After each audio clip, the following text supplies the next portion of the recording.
Figueroa Ortiz. Oh, yes, of course, of course. I feel like you're the action shot. In motion all the time. Exactly, on the streets. DOT from the street. All right.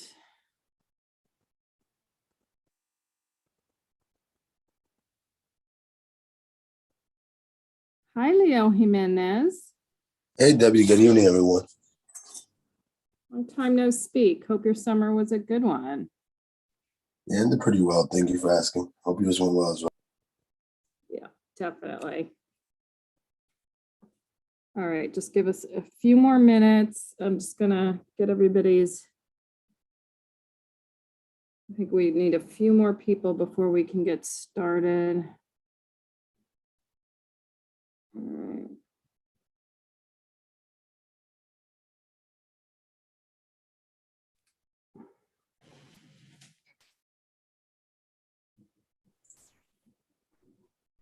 Can you hear me, Debbie? Yep. Check. Perfect. All right. Hey, Kimberly. Hi. Hey, Debbie. I'll be taking the meeting minutes as well. All right, thank you.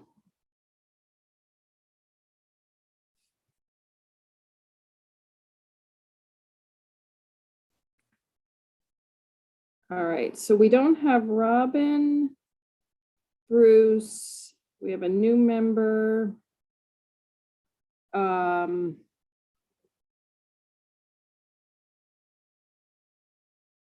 But I think at 5 we might be at quorum. So I'm gonna give it like one more minute. Jay Maybe mentioned then- that he plans to join us. What's up? Jay Mazer plans to join us Oh, as of far course, as I know. right, okay. I spoke just to him make- earlier.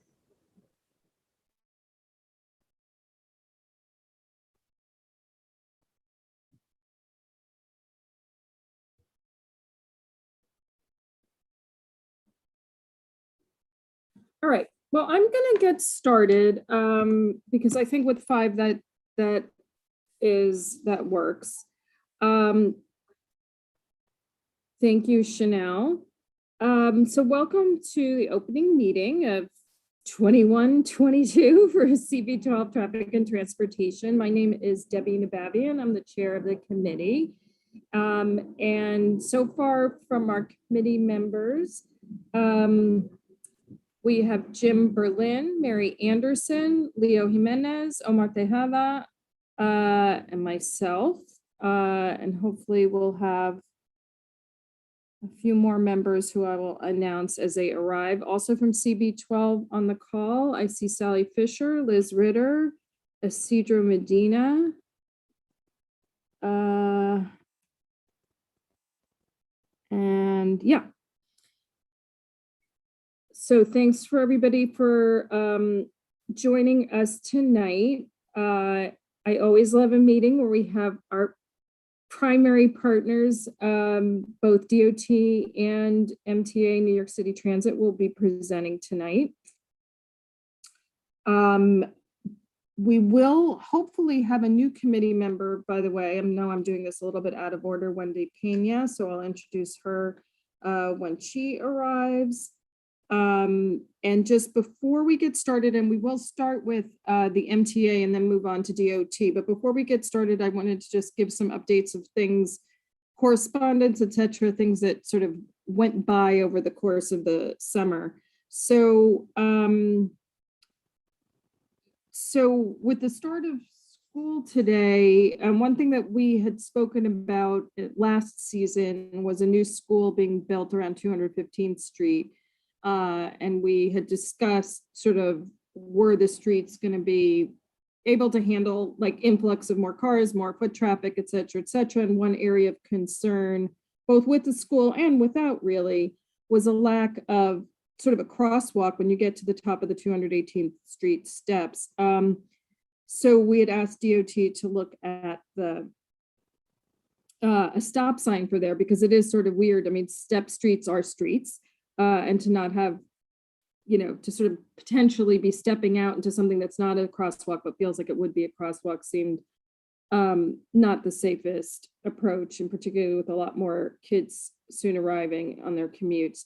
So DOT pointed out that they will take a look at that, but actually it's better to see it when the school's in motion, because you don't want to do a study, say, well, there really wasn't much going on, and then not get your stop sign. So we did want to wait until they wanted to wait to do, I believe, and Kimberly can correct me later, a warrant study to when things were a little bit, sort of more at their typical volume. As people know, the busway had started operation on 181st Street. There's certainly been some growing pains for all involved. But things have sort of changed over time as full ticketing went into place. Buses are definitely moving, but I will look forward to, and then with DOT, we should talk about this, DOT coming back to talk to us so we can sort of collect sort of suggestions for perhaps tweaks to make, because this is our time to make changes. If we remember, there's sort of a 1-year time when it's sort of a pilot thing. The neighborhood around the George Washington Bridge continues to get locked up with regularity, meaning you cannot leave in your vehicle. Streets are at a complete halt. They're perilous to pedestrians when this happens, often on Thursday, Friday afternoon, sometimes on Saturdays, relating to the George Washington Bridge construction that's impacting the ramp on 179th Street. So far, we haven't been able to sort of make headway with NYPD traffic enforcement to perhaps get a human there until for the more intense times. That construction, if memory serves, still has a little ways to go on 179th Street, potentially a year if memory serves. So we're gonna have to keep pushing on that. The A train at 190th was reopening after elevator replacement has been delayed about 2 months. I think it's projected, and Howie can jump in later and correct what I've said wrong. It's projected now to open in November rather than September, due to the need to replace an I-beam. We may have spoken about that in the spring, but they did sort of try to catch up, but 2 months ended up being the impact, which given the work involved wasn't as bad as it could have been. But obviously everybody's eager to see that reopen.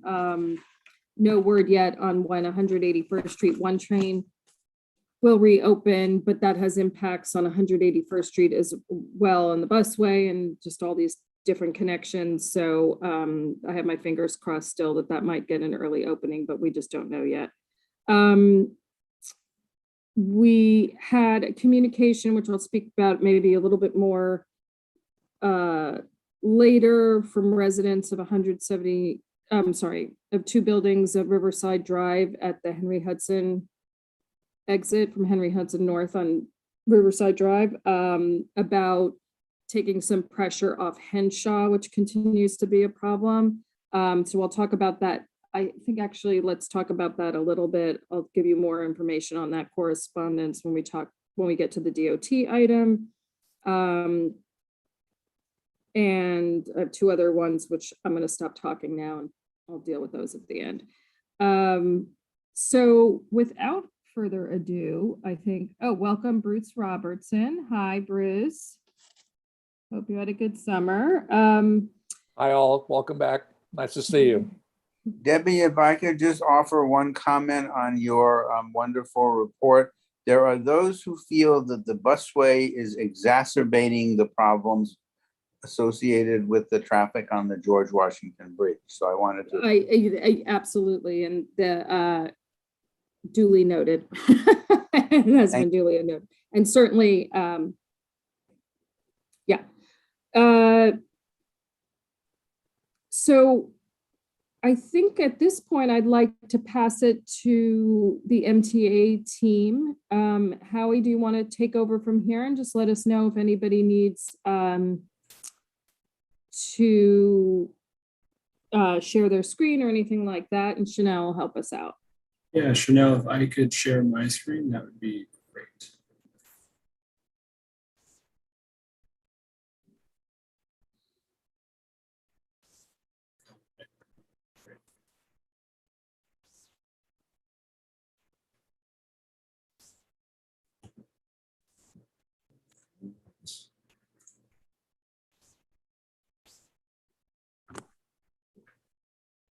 All right, can you see my screen? Yes. Perfect.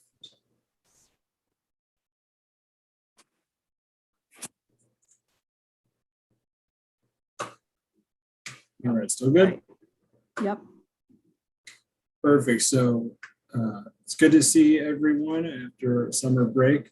I'm Howie Levine from MTA New York City Transit.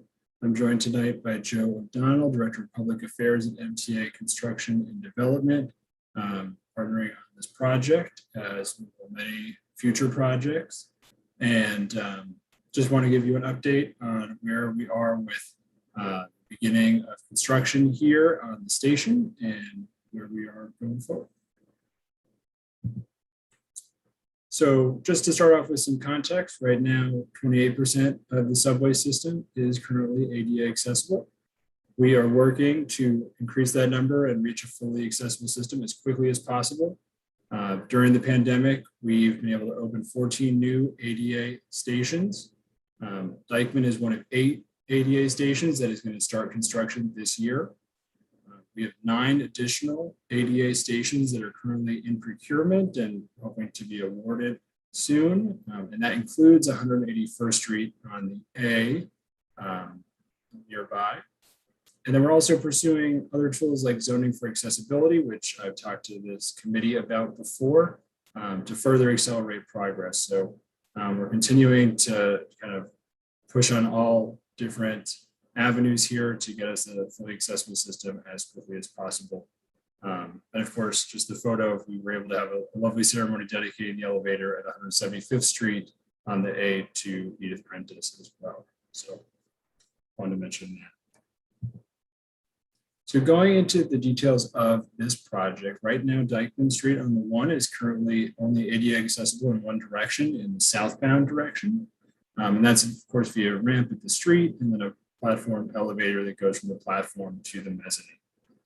So this project is going to add another elevator that's going to provide access to the northbound platform from the mezzanine. We're anticipating construction will start later this month or early next month.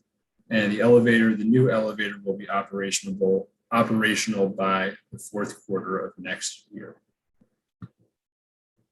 So as part of the improvements we're going to be making to the station, that's going to include the new platform elevator that I've mentioned, an expanded mezzanine that's going to accommodate the new elevator, and I'll go into details about what that will look like in a moment. A raised ADA boarding area at the platform, and what that is that makes the gap between the train and the platform as small and as level as possible. And so we have that at all of our ADA stations across the system. We're also going to be adding rail signage and related system upgrades. So right here, I'm going to use my cursor to demonstrate a few things. So right here is the existing station. You have the existing elevator right here. This is north, this is Fort George Hill, the turnstiles, and the existing staircases right here. So what we're going to be doing is adding a new elevator right here, and this expansion of the mezzanine right here to accommodate that and allow for that access from the mezzanine to the platform. And then additionally, on the right during construction, these are going to be our work areas. This is the main work area right here, which obviously makes sense. It's the same area on Fort George Hill. And then we're also going to have a storage area right here on Hillside Ave, the other side of the station.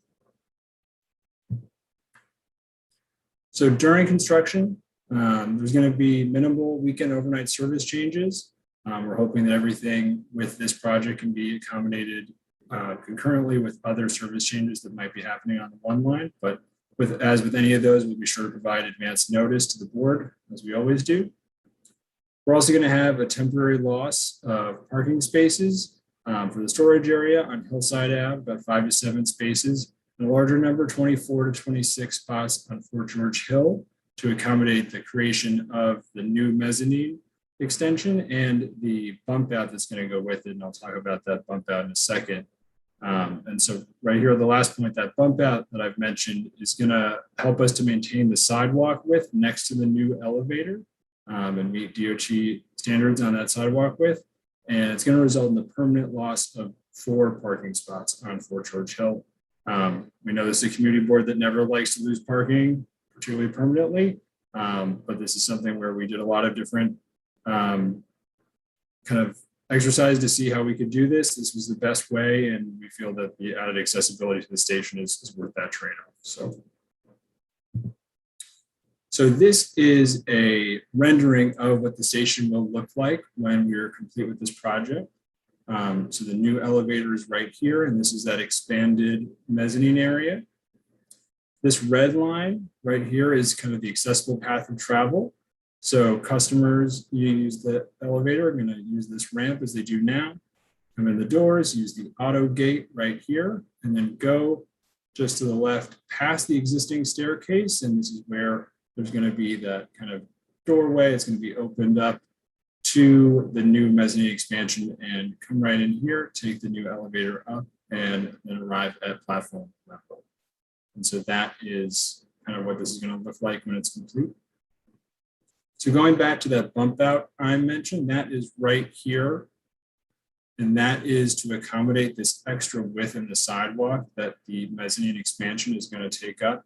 And so that's where there's going to be a loss of 4 parking spaces due to the curb extension.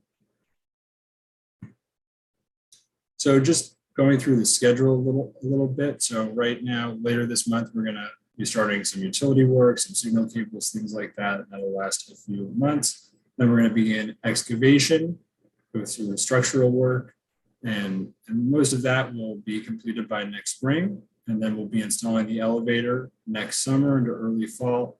And then we hope to be wrapping up, restoring everything to, to be usable and get out of the construction areas by, as we mentioned, 4th quarter of next year. So right now, just wanted to let you know, we are doing some test pits around the station. We're continuing to do some street and station surveys just to make sure we understand everything with the station, and we're totally prepared to make this go as smoothly as possible. We just want to let you know, if you continue to see staff around the station, that would be what we're doing right now. We have been doing in the past few months. So just in terms of public communication, we do have a project email address, and that's right here. And they'll distribute, that's how we distribute construction bulletins, newsletters. We also use that if there's any kind of small complaints with the station. We also, as we do with all our projects, have a project hotline here that is used to respond to any non-emergency complaints.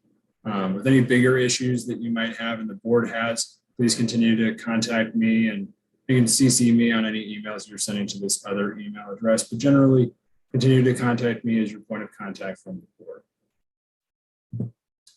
And with that, we will take any questions, and I can leave the screen share up, take it down as you'd like, but whatever works for the board. Thank you, Howie. As you and I have discussed, and well, serving this committee for so long, that accessibility uptown is one of our biggest priorities, and it's a very positive thing to see, this station become fully accessible. So just as a reminder to everybody as we move to questions, is that I will first look to committee members, then CB12 board members, and then anybody from in the audience today from the public. You'll have 2 minutes to ask your question. You don't need to use a full 2 minutes. If you have a question for the MTA, they'll have a minute to respond. So basically, you have 3 minutes to work with, where you try to avoid back and forth. And I'm going to start with Jim Berlin. And if you could unmute yourself, Jim, that'd be great. I did. I just want to, as you did, congratulate the MTA and Howard and everyone else involved. And I think Edith, looking down from heaven, is also beaming. And of course, there was a certain irrationality in some sense in making one direction accessible and not the other. So I think this is a very, from my point of view, and again, channeling our inner Edith, because I was at that ceremony where the plaque was dedicated. I think we are very happy, and this is a wonderful occasion. Of course, it'll be even more wonderful when we all get to ride on the actual elevator, but this is good news. Thank you. Thanks, Jim. Look forward to riding that elevator with you. Liz? Thank you. I'm going to kill my video because I'm in my kitchen. I just want to echo the gratitude regarding this project. This is similar. This design solution is similar to what we had proposed years ago when we had hoped to see bidirectionality in ADA access. So I'm glad that you were able to figure something out and find the funding to implement it. That's great. Can't wait to ride on that elevator with all of you. It'll be pretty crowded.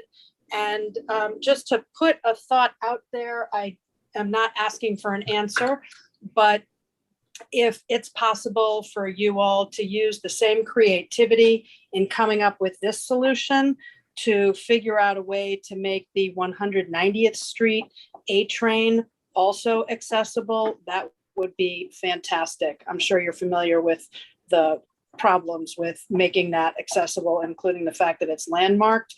But yeah, we need elevators everywhere in Washington Heights, and thank you. Absolutely, Liz, and definitely we'll take that back. We're really happy that 181st Street on the A is going to be in the next package of stations to move forward here after this one. But after that, there's only going to be more packages and more creative solutions needed to get these stations all accessible. But we're pleased that we're continuing to kind of chip away at them. Great, thanks. Thanks, Howie. Thanks, Liz. Isidro, just unmute yourself. Thank you so much, Debbie. I'm going to echo the same comments from Liz and Jim Berlin, how we create our work on your part and the MTA. It looks great. The rendering looks really promising. I will hope that, all the comments that are going to be posted, that they be posted in both languages, if that'll be possible. And also how we, I'm glad that you're doing all this research about stations. I'm surprised that 181st was not taking into account the #1 train. Taking into account that this station connects many bus routes throughout the Bronx and Lower Manhattan. So, 181st and the #1 train would have been the top priority. Taking into account also that, you have invested many millions of dollars in rearranging the elevators and making more accessible. So I'm surprised that that was not taken into account to make it more accessible. But I do hope that in the future that 181st does become a priority, because we do have a high level of passengers that use both the train and obviously the buses. So I think that, that should be also a priority. But again, thank you so much for this work, and I'm very grateful for everything. Yeah, appreciate the comments, Isidro. And I will make one note that I can't promise it will look quite as spotless as that rendering does, but I think it does help to illustrate what it will look like generally.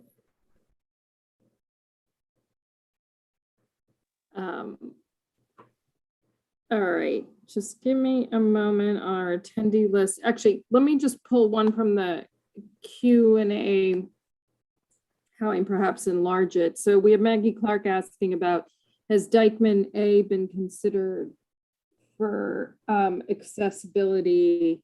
And I guess if you could just sort of expand your answer to be just taking into account Isidro's point, as well as like understanding, for example, you're chipping away in the next package, we'll get 181st Street A in there. Sort of how does that capital planning work from your side? Like for the package after it, what can we do? This is a little bit rhetorical to sort of put our point of view out there about what we'd like to see happen, but sort of how does that get evaluated? I mean, I understand, yeah, generally sort of what the vision is, but sort of in terms of like what gets done next and what ends up in the next package, how does that work? Certainly. So to take a step back for a second, so we, the MTA plans all of our capital projects in 5-year cycles, and our capital plans right now, we're in the 20 to 24 capital plan right now. And so both of the stations we've discussed are included in that, as well as 168th Street on the 1 line to be made ADA accessible. And so the packages we've been talking about are just kind of the order in which we are getting to those stations. And that's for a variety of kind of a little back of house things in terms of how they're funded and things like that. A number of the stations we moved forward over the last year were able to be federally funded, and it was kind of use it or use it funding. And so we pushed to get those out the door even during the height of the pandemic, when we were really putting a freeze on most of our capital projects. So in terms of how we prioritize stations generally, there's a few different criteria, and we actually share this on the website, and I will share that link with the board when I get a chance. But generally, the main criteria with the current capital plan that we're trying to pursue is that no rider will be more than 2 stations away from an accessible station across the system. And so that has allowed us to really prioritize places that have been, I'd say, a little neglected by the MTA in the past, and where we're prioritizing ADA accessibility. And so we're prioritizing stations, we're looking at stations where, there's kind of a gap in ADA accessibility. And so we're trying to narrow those gaps and kind of make accessibility as equally distributed across the system as it can be. And then our next capital plan, the capital plan after that will only work to improve on that 2 station away goal. There's a variety of factors, but that's the main one that we have been looking at with this capital plan. Thank you. Mary Anderson?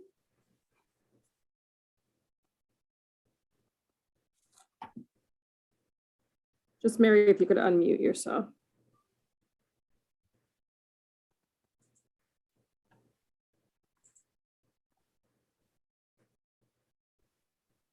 Mary, you know what? I'm just going to jump to Bruce and then we're going to come back. Bruce? Yeah, Howie, did I hear you say you're looking at making 168 a elevator accessible platform? You did. We're Wow, thank you. What does that of mean? course. Well, we don't have a design or anything finalized or anything like that, or a timeline. It's in the future, but it's by putting it in this current capital plan, it basically means we've prioritized it, that it's going to be, one of the next, we had 70 stations that are in this current capital plan. It'll be one of the next 70 stations. But I don't have exact details, exact timeline yet, but it is in that capital plan to be made fully accessible. Thank you. And when I hear that, I can't help but think of our late chair, Richard Lewis, who is always, so firm in his belief that it could be done and it should be done. So I also think of him tonight. Ditto. Mary, are you able to, I think you had a question as well, or a comment?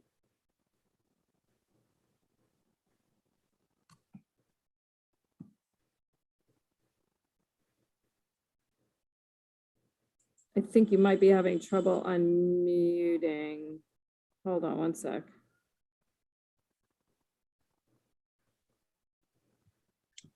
I'll try. Okay, there you go. Sorry. No problem. I just wanted to also chime in with thank you for the increased accessibility, because with my rollator, I have to take buses everywhere, and as people know, it can take forever to take a bus from point A to point B. And certainly being able to travel, if I can get on 168th Street and go to Dykeman and then reverse that, it gives me a lot more ability to do what I need to do in a timely fashion. So I really, want to, I'm going to try to follow Anita's footsteps a little bit to keep track of the stuff because, it's been increasingly difficult for me to get around. So, but just Now we wanted to just need a say, gondola then up Fort George Hill. yeah, I know. That's, Don't laugh, Howie. I'm Gondolas waiting. cheap. I'm waiting for my friend who lives on Fort George Hill to chime into this. Okay, so you know who that But is. Mary, in all seriousness, the idea that you can sort of expand your already significant role in sort of tracking these accessibility issues would be a great thing. Yeah. And I was just going to add, Mary and Debbie, as you may lose track from time to time, you know how to find me. Never hard to get something out of me. So happy to update you when you're not quite sure where something is. I'm going to call on Jay Mazur. Chanel, can you promote Jay? And Jay, I don't know if you wanted to, if you had a comment or you just were trying to get promoted. I've been trying to promote him, but it's not letting me.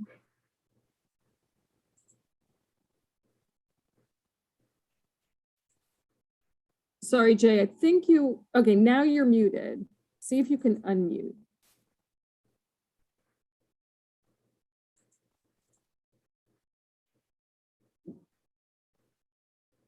And Chanel, how does he unmute if he's on his, I think he might be on his phone. Would that be *6? I believe so. Yeah. All right, Jay, I'm just going to keep an eye on you for when you're able to unmute, and I'm just going to move to Brandon Tesh in the meantime. Brandon, if you just want to unmute yourself. Oh, sorry, I think that was just by accident. I don't have a question, but thank you all. Okay, thanks for being here. Okay. I think that is all for questions. 1 second, one last call. Okay, so Howie, thank you for the presentation. We're really excited. As soon as you have only good news accepted here about 181st Street, one train, we are eager. School went back, as you know, today. So the idea that we have all our gajillion of students on 182nd going all the way up to George Washington campus, moving around with no subway train access at 181st, we're just raring to go. And I'm sure I'll think of other things and I'll follow up with you between meetings. We also have starting our capital budgeting process, so we may circle back on anything that comes up tonight. We'll talk a little bit about it, but we'll do that in earnest in October. And so we may have some things I'll come back to you on. Sounds good. Just keep me updated. All right, thanks, Howie. So now if I could have Kimberly, Elaine, Joe, Team DOT step in and just let us know who needs to share screen. You should be able to do that as a panelist. Give me 1 minute, sorry.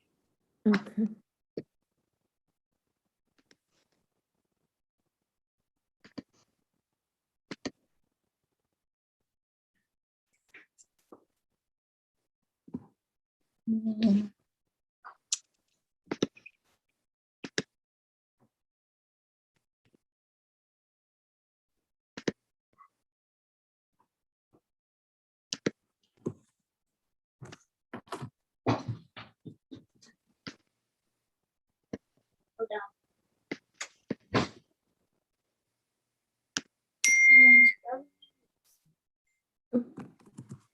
Getting yelled at for not listening by my 6-year-old.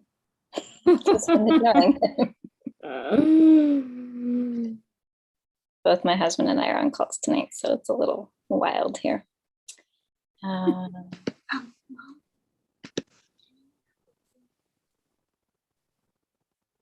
done with the vegetables, Mom.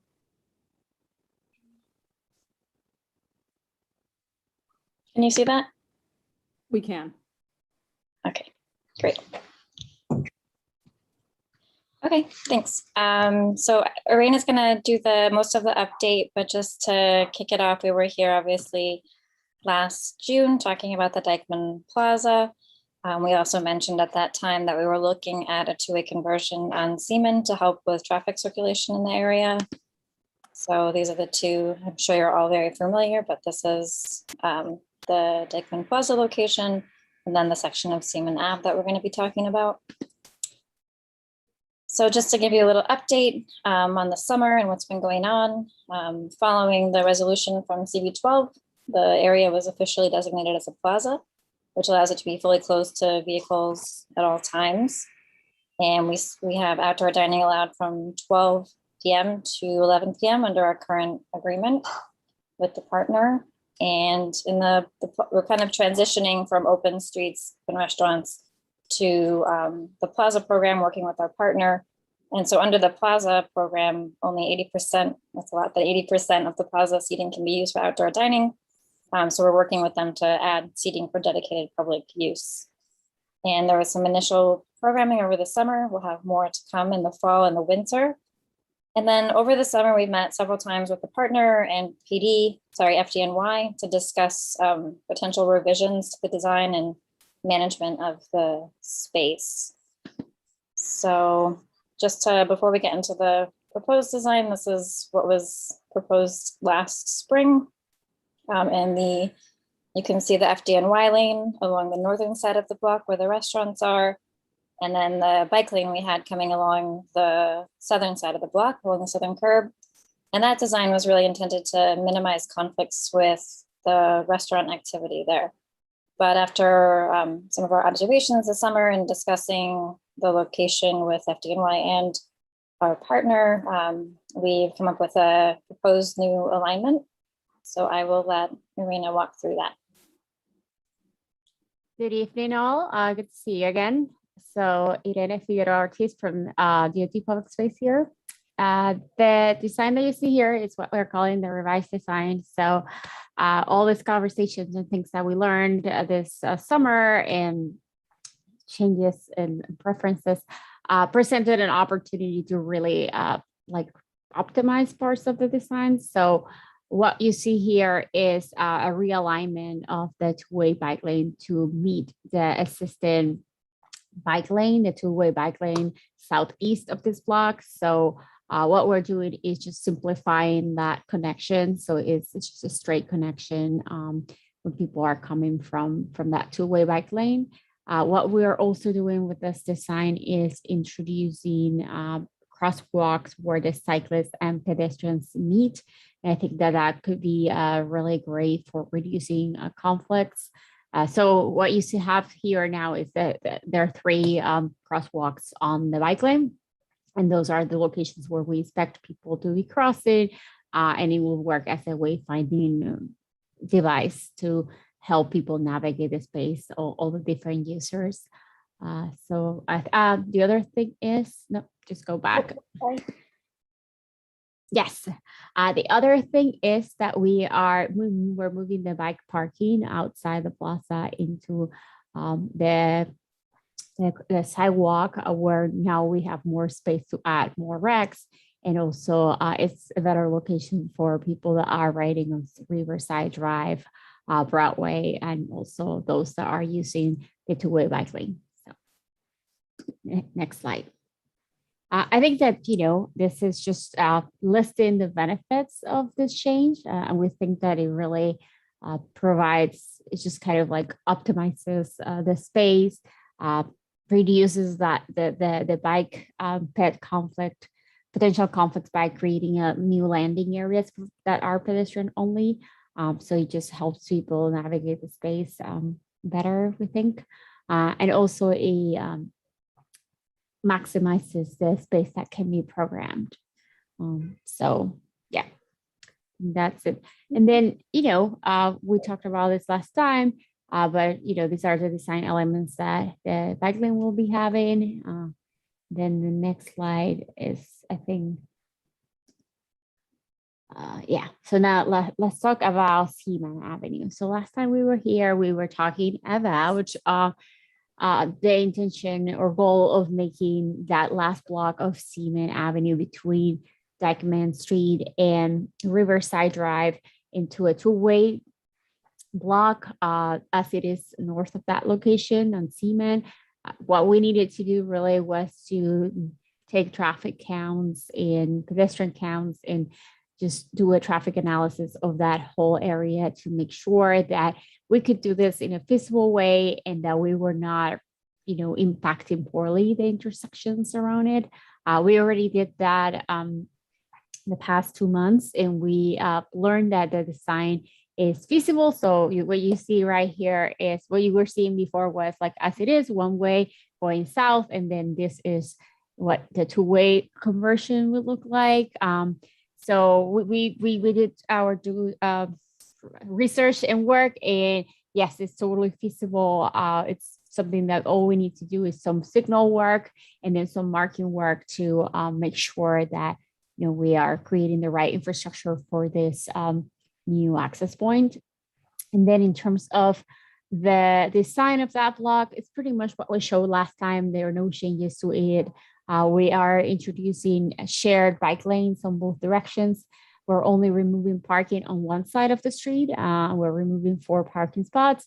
That is the side of the street that has a lot of curb cuts. So really it's the side of the street that removing parking has the less impact versus the other side. So it's minimal that way. And then that's pretty much it. So Kimberly, why don't you just wrap it up?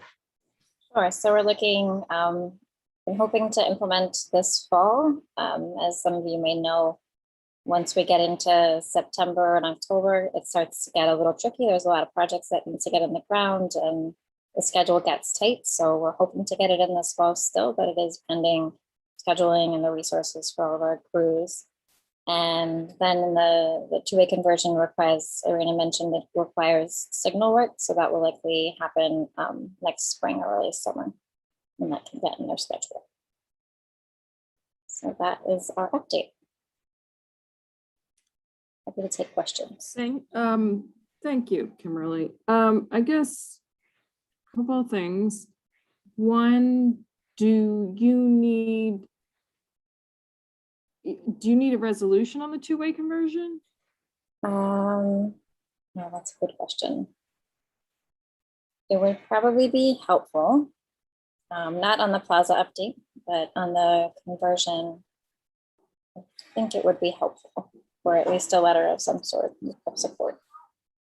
Yeah, well, we don't really do letters of support.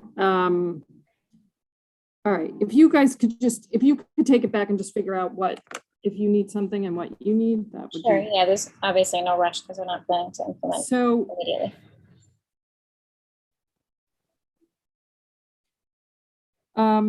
I guess one thing I want to confirm, and then I have one for real question. So the FDNY will use so in a sense, their access will be the bike lane. Yeah, so having them overlap is what helps open up more space for programming, and then also allows it to kind of be, in the previous proposal, it was separated from both pedestrian areas on the sidewalks, because of the FDNY lane on one side and then the bike lane on the other side, and this sort of allows it to be a little more contiguous with that pedestrian area as well. All right. And I don't know if you can answer my real question, and I'll let my other committee members maybe probe on it more, but when you talked in the opening of the presentation about the partner and just sort of using the summer to kind of learn and adjust some things and talking about management, I'm just wondering if that refers to anything specific and if there's anything you can say about how it's going. I just want to sort of to put a bow on sort of where we've been and where I think we're going, is that, while the board passed a resolution in favor of this plaza, there were a number of concerns raised about having private entities, restaurants, be the not-for-profit, responsible for the plaza. So that doesn't work. That's not as clean as a not-for-profit, which is, I think, what you usually have. That's really, that's solidly a not-for-profit that existed before sort of the concept. And they were the entity that was obviously managing it when it was a restaurant, open restaurants. A plaza is a different thing. So, so I think that is one thing that, if there was any concern that we heard sort of on the other side, it really related to making sure that this operated as it should, that it's a public good and it's a public space, and that we transition gracefully from sort of people's restaurant running interests to the interest of the management entity. So I don't know if you can say anything about that, but then I will pass it to my committee members if they want to ask questions. Sure, I can have Andrew or Irina jump in. Andrew's here also from our public space team. But I think essentially the conversations, understanding, just seeing how it's operating and talking with the restaurants and with FDNY, really about, trying to maximize that space and optimize it, as Irina was saying. It's not really anything very specific other than seeing the opportunity to probably make it work a little bit better and having, less concerns, I guess, about the bike lane being between the restaurants and the plaza itself. And then as far as the partner is concerned, we don't have, as I think you mentioned at the last meeting, we don't really have the option of dictating the composition of their partnership, their partners. But I think I think the most important point to make is that it's still a work in progress. And as I mentioned, we're transitioning into the Plaza program. And with that comes, for example, like I mentioned, the addition of public seating and other programming and things like that. So I don't know if Andrew have anything to add to that. But. Yeah, I can just add on to Kimberly's point. This was an open street. It's transitioning into a plaza, and while on some levels they all look and function similarly, they're slightly different beasts. And so we're spending the time with the partner now to sort of orient them to the plaza program and the notion of public space and its broader purpose to serve multiple purposes and multiple stakeholders. And we do that, through our regular meetings with them, through our Plaza Equity Program, which will be providing maintenance services and technical assistance and all sorts like that. So, and like across the board, we do encourage our partners with a variety of partner types across the plazas throughout the city, but we encourage them to make sure that they are reaching out and making sure that they are connected to and have representation from as much of the community as possible and as many stakeholders as they can coordinate. All right. Thank you. I'm going to go to, from the committee, Jim Berlin, and then followed by Bruce Robertson. Thank you. Sorry, I have 3.4, whatever. Anyway, the fact, and the picture on the screen shows this, the fact that you're doing double duty for both the bike lane and the FDNY emergency lane, that is absolutely excellent design. I mean, whoever did it, whatever, are all to be complimented on that, because it enhances, like you said, the public space significantly. Secondly, I want to just sort of reinforce what Debbie said, because in the case of this plaza, and it may be true of all plazas, but it's certainly true in the case of this plaza because of the commercial interests involved, there's actually a conflict of interest about the use of the plaza, because they, as businesses and an association of businesses, would like to maximize the use of the plaza to earn money, which is perfectly reasonable. But because of this inherent conflict of interest, and again, it may be true of other plazas too. We don't have that many, but maybe there's something that Columbia would like to do with the Haven thing, but I don't think so. I think it's a different situation. So I think because of the commercial interest, this is as someone mentioned, a different beast, but this beast needs to have eyes kept on it, I believe. And finally, I use that stretch of Seaman Avenue, not all the time, And by the way, I use it in my electric car, so you can't complain about it. When I visit the Target, I come back on Seaman Avenue, and then what I do is get on to Riverside Drive and go down the southbound Henry Hudson Parkway, which is fun to drive on. Anyway, I use that, and I cannot see there being only one lane of traffic, one lane of southbound traffic there, because it backs up as it is. Even as a one-way thing, the whole thing will be full of cars, and there may even be cars wanting to enter from Seaman Avenue going south. So now you have your data, but that's certainly not what my eyes have told me, and I've been going to that Target for a long time. So I'm not quite, thrilled with what you plan to do there. In fact, I don't think it's a good idea because, again, based upon my observations, right, exactly, that whole space where the arrow is, that's all full of cars. And there may even be cars wanting to get in, and there could even be turning cars. So I would, maybe you want to just do the survey again or something, measure the thing again. Because again, I've been doing this for years and that's what I see. Thank you very much. Sure, just to respond to that last point about Seaman, it is currently one lane southbound with parking on both sides. So the change is to have the parking lane on the west side become a moving lane. There is a bike lane, which perhaps people are doubling up in currently, but we can certainly monitor that and see if there's changes that need to make after the fact, even after the signal's in place. Yeah, because again, my recollection is that there are, 2 rows of cars. So, and they may be on top of a bike lane. That's entirely possible. That's just, and okay, well, again, you addressed it and keep your eyes on it because, based upon my experience, I'm dubious. Thank you. Thanks. Bruce? Yeah, I'm concerned about the plaza. Who's the ultimate authority there, and what is the relationship between the businesses and the public transportation and the bike lane and so forth? If there's problems, who comes in and whose jurisdiction is this really? Is it DOT? And to Jim's point, we don't want problems there. Thank you.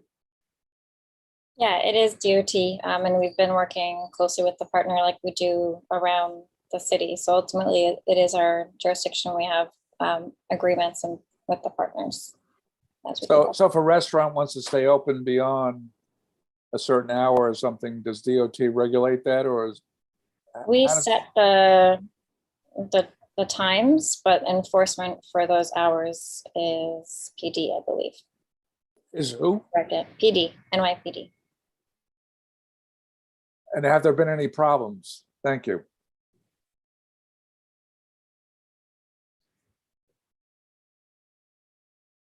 Kimberly or Andrew, are you able to answer whether there have been any issues, and understanding it's not a plaza yet?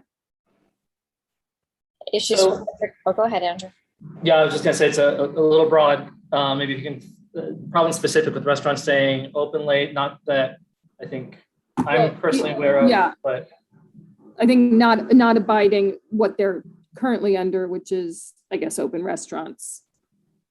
Right. So the open restaurant guidelines and whatever open restaurants allows in terms of outdoor dining would be the overall guideline we would look to for any agreement we have with the businesses, whether it's for plaza dining or the current type of dining that's there now. Again, it's in that transitional phase. But what happens is we create a plan and develop a site plan with the partners so we know where the seating is. They tell us the hours that they're going to operate and we sign off on that. And then they're expected to operate based on what they've told us. So if they want to change that or have any problems with it, they can always come back and renegotiate it, but it still needs to stay within the guidance for outdoor dining that applies to every outdoor dining setup across the city. Thank you. All right, thank you. So now I'm going to go to CB12 board members. I'm going to welcome Francisco Lopez and give him the floor for his comment. And just remember to unmute yourself. Hi. Hello, Deborah. Hi, everyone. Hi. Hope you guys are having a great week. So because my interest is with business, I have a couple of questions relating to that. So has there been any research showing the effects of a project like this on businesses, especially during the winter months when the bike lanes are used less frequently? That's one. So can you just clarify on that one? Is it a project like a plaza, or are you referring No, specifically like to the bike lane? a similar project where the plaza is mixed in with businesses and bike lanes. So that's because I want to have a better understanding of how this would help businesses rather than not help businesses, you know? So I want to know that. And again, because bike lanes are really used during the warmer times of the year, what do businesses have as options with that space? Besides FDNY, obviously emergency vehicles need to get by, but what do businesses do with that space? Or even consumers that come to these restaurants, when that space is not used because it's 20 degrees outside, what do we do with that? I feel like that bike lane section there will be used from, I don't know, late March to maybe early November, but then November, December, January, February, it's just gonna be a blank space. So what do businesses have as options to kind of utilize that space? So I can answer the second question, and then maybe Andrew can do the first one. But I think, we do see cycling throughout the year. Of course, the numbers typically go down, but we do see people biking. And that space, regardless of whether it were to be used by bikes or not, does need to be maintained open and free like that for FDNY access. But I'm not sure exactly what you are thinking that the businesses would want to use that for. But the short answer is that we don't close bike lanes in the winter. We still do see cycling in the winter. So it would need to remain open and in the same location. Okay, and my last thing is parking. The plaza already took, I don't know how much parking spots the plaza took from businesses who use it so families can come and partake in dining. But now you're saying that on top of that, you'll want to take 4 spots on Seaman Avenue as well. And I don't know if you guys have been up here, but whether or not you convert those into bike lanes or not, people will find a way to put cars in those spots. And what that's gonna create is a 311 mess, an NYPD mess, where there's gonna be cars parked there that shouldn't be parked there after this project. And there's just gonna be a conflict constantly. And I just see those spots right here where the red line is on the opposite end. I think that's gonna be very problematic. Same way that those parking. Francisco, I think we're over the 3 minutes. But yeah, I just think that parking is always being taken, like it's always being sacrificed, but there's never parking being added. So if I'm gonna there's a way to request add parking, that would be nice. Yeah, no, I understand that. We're over time on your back and forth, but I promise you, I'm gonna come back to touch on that in a certain way. So, but I'm just gonna let me go through other people that haven't had a chance to speak besides you and me. So, but I'm not forgetting that because I do want to spend a little more time. I have Liz next, then Isidro and Sally. Thank you. So I live on Riverside Drive, close to this area. And I can say that from my experience, I'm out walking around most nights. And my experience is that the restaurants that front onto that plaza are abiding with the closing time. So whatever issues people may have in terms of public space, loss of parking, is this a good use of a street? That aside, I can say that the restaurants appear to be abiding by the outdoor closing times, and that does not appear to be an enforcement issue. I imagine that you'll be getting to the public questions after you do a lap through the committee and the board, And there are a number of questions that Maggie Clark of the Riverside Inwood Neighborhood Garden has raised. So I won't repeat them here, but I will say that while I think that there's a lot that the organization, that is the partner for the plaza, has done in terms of programming, and what they did over the summer has been great. I think that they could do a better job of working with the existing organization that has been there for decades. And there appear to be, I'm not really sure what the issue is there, but that relationship does not seem to be working very well. And I would not like for this street improvement to come at the expense of really an outstanding community asset and gift. So I think that DOT has to take a kind of hands-on approach to that. And thirdly, I will say that I love the idea of making Seaman Avenue 2 ways. And while loss of parking is always a problem, the loss of parking is not as large as it sounds, because there's not that much parking on that side of the street. Traffic in that whole Dykeman, Riverside, Broadway area is an absolute hot mess. There is the issue that Debbie had raised earlier with Henshaw Street, which is very narrow. And I think that making Seaman providing that additional access to the western terminus of Dykeman Street will be extremely helpful. So I understand that you want to maybe have a resolution or something on that at some subsequent meeting. But if it were to come out of this evening's meeting, I would vote in favor of that, because I think it's a great idea. All right, thank you, Liz. And again, I will come back on the Henshaw thing and sort of finish the summary. Isidro? Thank you so much, David. I'm sorry. Kimberly and Andrew, thank you so much for bringing this display of different options. I do think that the two-way street on Seaman is going to help alleviate the traffic mess that is created there every now and then. However, I think that perhaps you should open up some spaces heading west on Dykeman. There are a lot of spaces there that can be used for more parking for the neighbors. If that'll be something that DOT can do, I think the neighbors will be very, very happy, as well as the businesses, because we did lose a lot of parking spaces at the plaza. So perhaps Kimberly and Andrew, that could be something that DOT can consider by taking up some spaces that are not used heading west on Dykeman, heading to the Hudson. I think that'll be a viable option.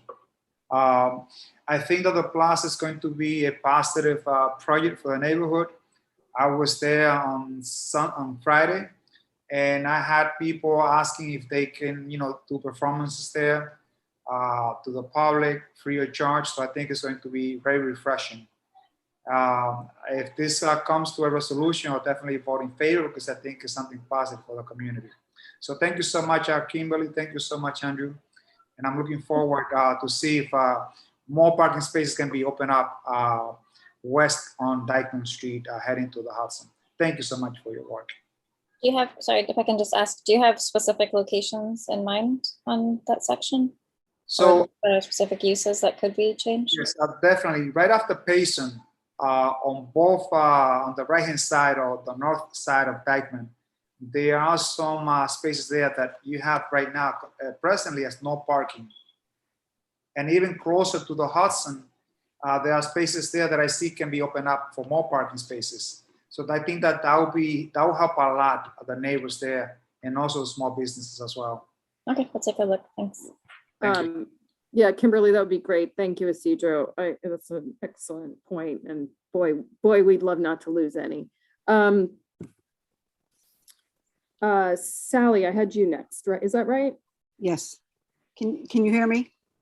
We can. Thank Okay, you. I just had a question. Under the current program, there's an agreement between DOT and the restaurants, or the not-for-profit group, that the restaurants could be open from noon to 11 p.m. at night. Does that agreement expire when it becomes an open plaza?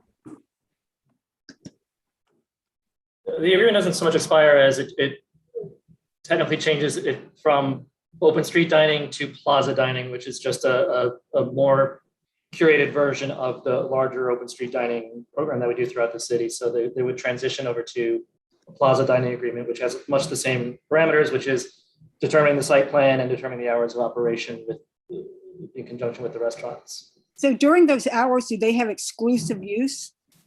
And can they serve alcohol? Because I thought that wasn't allowed during in the open plaza. So the restaurants during the hours of outdoor dining, whether it's open dining or plaza dining, have exclusive use of the seating that they serve to. If they have a liquor license and meet all the other requirements, they can serve liquor to those tables that are designated for their restaurants. Just to repeat what I said earlier, in case it was missed, we're working to get designated public use seating as well, where they could not serve to and where they would not be able to serve drinks either. And what percentage of the area will be privatized versus public? No more than 80% of the seating can be for private use.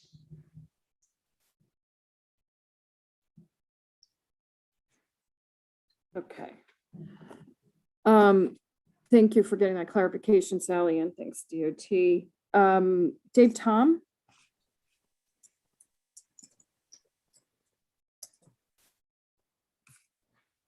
Hello, There you go. hear me okay?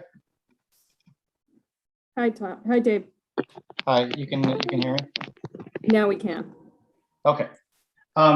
Thanks for the presentation. The new design looks very good. The professional engineer in me appreciates the logic, and thanks to DOT for answering my questions over the summer about the temporary setup that's there now.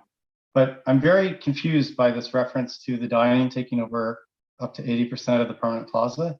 I manage a few privately owned public spaces, or POPs as they're called.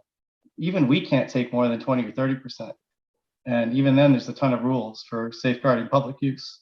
So is this proposal for public open air seating, or as you were just saying, exclusive use seating corrals controlled by the restaurants? And where are you getting the 80% metric from? Because I just reviewed the 312-page street design manual. It doesn't have any reference to that. So I'm curious about what clause and what document you're referring to.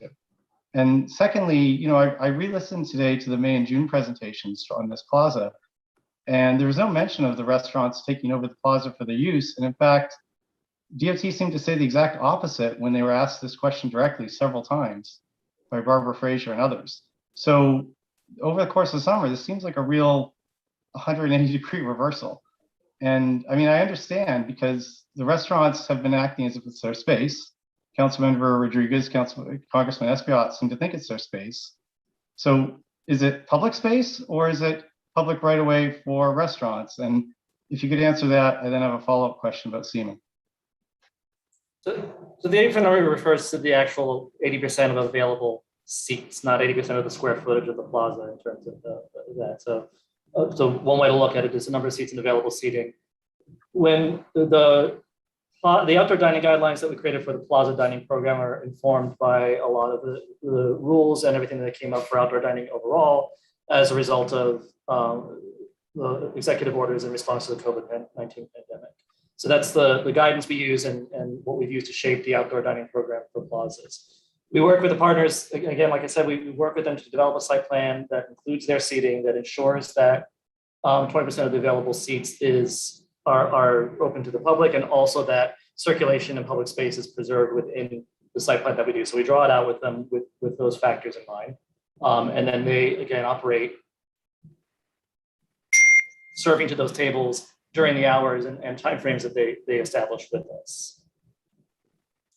And just to add one comment to that, I think the open dining, open restaurants program has been kind of constantly evolving, and what we're talking about are citywide guidelines that have shifted and changed over time as well. So it's not specific to Dykeman, it's the citywide plans or proposal program. And can you point me to a document that says all this? Because I've looked for it. Do we have that? I can certainly, if we don't have the plaza dining rules on our website, we can certainly dig up and provide those. Like the way the rules came about, the way that the whole outdoor dining in general came about, very emergency, as you might understand, and very patchwork with different executive orders stating different things at different times. So it's hard to point to one thing right now, but we can certainly provide you with more information on the plaza dining program. But you recognize this is a complete reversal from what was presented at the last two meetings.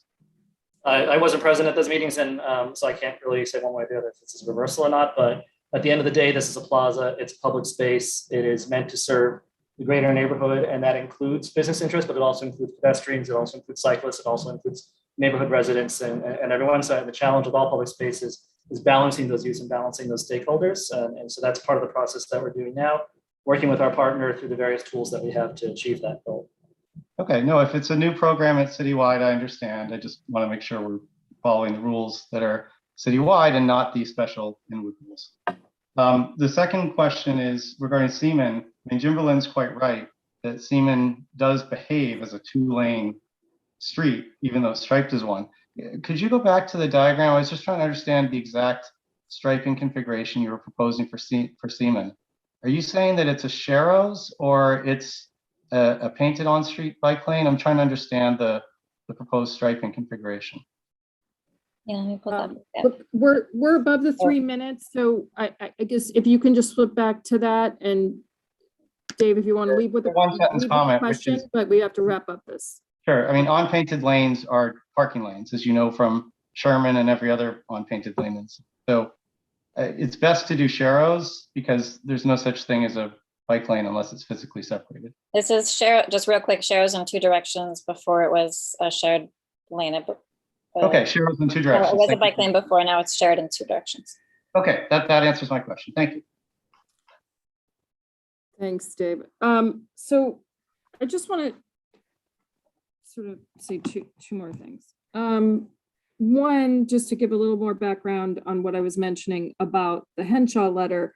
So as people might remember on the committee and anybody who's been sort of tracking these meetings for a while, we have heard from time to time a lot of complaints about Henshaw getting completely stopped because it doesn't take much for the whole street to shut down between Dykeman and Riverside. Separately, there was a letter that went from a number of residents at the two buildings at the end of Riverside at the highway entrance regarding asking FDNY, well, asking DOT commissioner to sort of influence FDNY and NYPD to use Staff Street rather than Henshaw, because it's much wider, there's no commercial activity, so you don't have people but double parking, et cetera, but because it is often kind of chaotic on Henshaw and causing a lot of noise and honking, and not to mention people, you're losing time with emergency vehicles, so the extra distance shouldn't really cost that much. That's out there as well, and that was a fair amount of residents. So I think the way it's somewhat salient here is that if you do make that two ways, you take pressure off people, particularly if they're going what I consider westbound, but I guess is sometimes called northbound on Riverside, an ability to get to Seaman directly on Seaman rather than having to, let's say, go to Henshaw.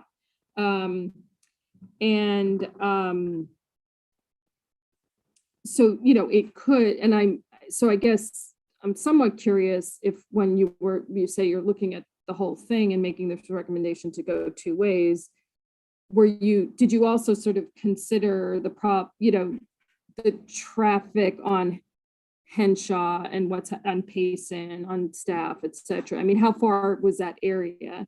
And I guess separate subject, well, yeah, answer that. And then I have one more. People are just gonna have to bear with me. Sorry, I have my video off just because it felt like my internet wasn't so stable. Sorry, I got interrupted at that last moment, but the question was if we did. So when you looked at the Better. Seaman two-way conversion, and you say you sort of studied the area more broadly, did that include Henshaw and Payson and? Yes. Yeah. Yes. Okay. Okay. All right. And then I guess my final sort of question is, and I know I should know this, but when does open restaurant end? The program? So we have, and Andrew can elaborate probably, but we have the temporary program is planned to extend through the end of next year, as I understand it, is the latest. And we're currently developing the permanent program. So for example, last week I was at the land use committee meeting for CB12, talking with DCP, talking about the text amendment that's needed as a first step to be able to launch that program permanently. But temporary is intended to last through the end of next year, and then we'll launch the permanent program. So also just like adding on to what we were saying before about the evolving nature of the program, things are still being worked out for how things will operate in the long term.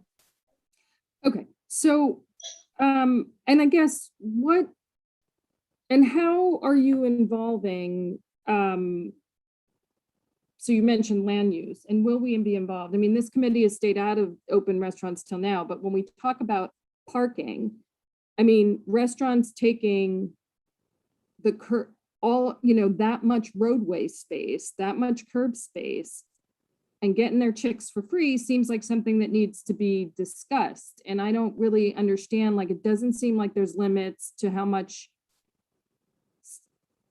So like, I guess, is there an opportunity for you guys to come and talk to us about open restaurants as it's going to exist? You're saying this is all is now scheduled to go through the end of 2022.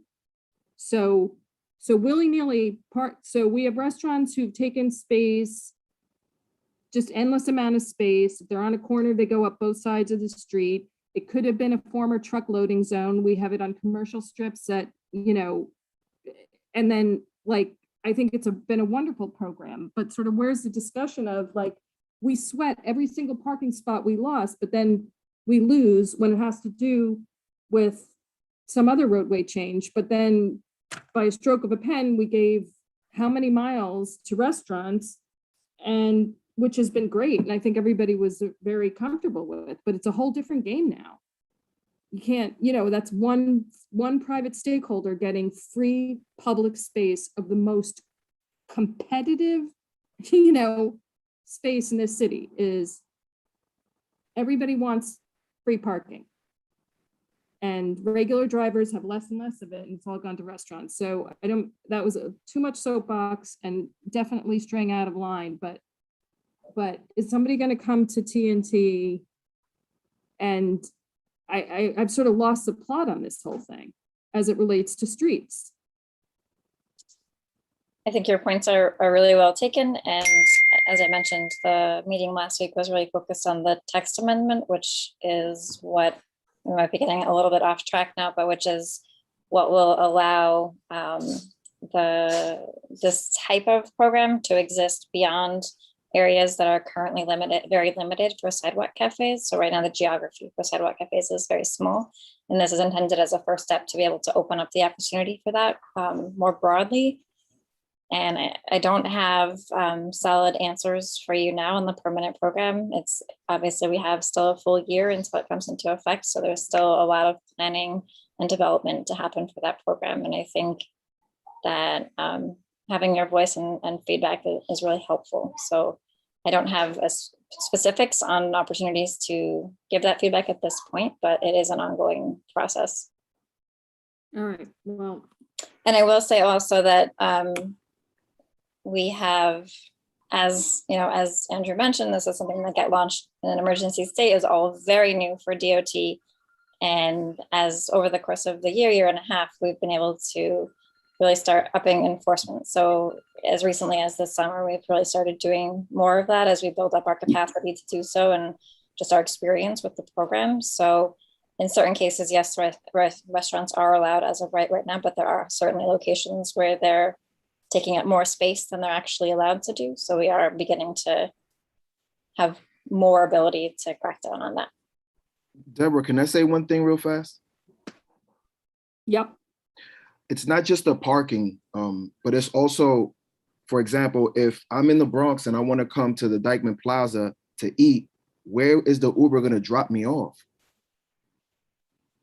Where is the Lyft going to drop me off? I understand, you know, bike lanes are necessary, but bike lanes don't bring families to restaurants. So if I'm going to take an Uber, where is it going to drop me off? It used to drop you off right in front of the establishment. Right. Now you got to get dropped off a block You and a gotta half get dropped off away. outside the plaza. That's Um, and I think when I said Yeah, the that's really official, a change with the plaza, not with the bike lane in particular, because even if there weren't a bike lane there, the plaza would still mean the street would be closed. well, yeah, it's all encompassing, right? But I'm just saying, like, it seems like we're not thinking about the businesses at all. Well, but this was created by the businesses, but and then that's the thing. The plaza is, you know, you get dropped off outside, and that's how they've been operating for a good long time now, because it's been closed for months. And that's okay. So, and then Kimberly, so I think that's pretty much it on this topic. Would DOT be able to come to us and talk busway next month before I lose you?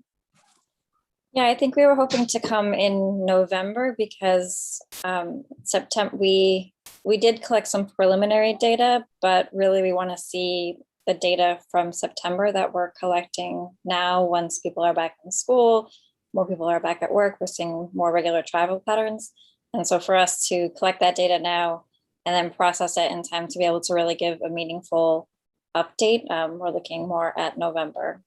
I can give some preliminary comments on some of the issues that I know have been raised, if that's helpful.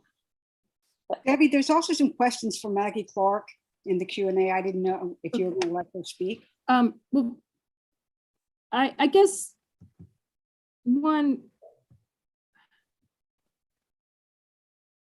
so, I mean, Liz sort of raised this. Maggie, I don't know, sometimes just raise your hand and the regular part. You don't have to put it on the Q&A. I can't say I do the best job on the Q&A, but if there's issues between Ring and the management, the current management on the programming, I'd really rather the community board. I don't feel like we should be getting in the middle of like two organizations that are trying to work something out, of having a dialogue. I guess I would say, can you just, you know, I don't know if Andrew, you can be a little helpful, or Kimberly, but I just, like, this is about two specific organizations. It's not about the city part of the role. So I'd rather stay out of that. With all due respect, there's a structural component that already exists, and the Ring has a substantial sidewalk area that's often part of the programming. So given that this plan does look at the sidewalk area that abuts the Ring, I think it's appropriate for DOT to take into account the Ring's programming needs. And I can jump in here. I do see that question from Maggie specifically about the orange bubble or whatever, including the sidewalk. That's only intended to just, because the comment there is that it's more integrated, but there aren't any, that's not planned to be built out at this time as part of the plaza or change any kind of jurisdiction. I mean, it's still going to be the sidewalk, and it's still separated by the curb from the asphalt roadway plaza space. So there aren't really any changes there. It was just meant to kind of say that you have that more continuous pedestrian experience, but it's not, there's no changes to the sidewalk plan. And I would add, just like in terms of programming and events in general, one of the things that we're working on, getting people to speed on there, is the need for permitting, which is done generally through the Street City Permit Office. There might be a conflict permitting here, because I bet you it's Parks that kind of handles the other permitting. And so it's going to be a bit of a community conversation about learning how to program and how to schedule events so that we're not overlapping and not competing with each other's events, but supporting each other's events. And so we can certainly have that conversation offline with anybody who wants to learn a bit more about how to permit. Okay, and then I see one of Maggie's things was about actually not having to do with the plaza per se, but about the width of the sidewalk on Riverside, which used to be wider than it is now. And and she's just requesting that DOT review the width of that area, particularly obviously as so again, that's the Riverside sort of side of Rain Garden.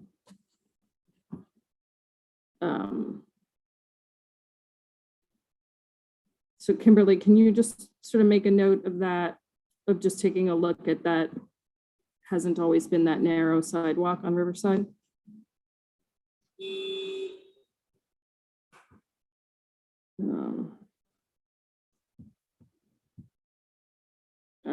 All right. So, and then, so I'm thinking, Jim, maybe you can help me out on this one. If DOT, I'm sort of imagining that this isn't going to you aren't DOT going to need a resolution on this. I have a feeling you're just, but in the event that you come back and say you do, Jim, can we vote on a resolution and then decide later not to put it forth, or once we've voted on a resolution, then we have to bring it to the general board? Essentially, once we vote on a resolution, then it goes through the process. So basically, when and if they need a resolution, they can let us know and maybe make a little presentation, and then we will do the resolution.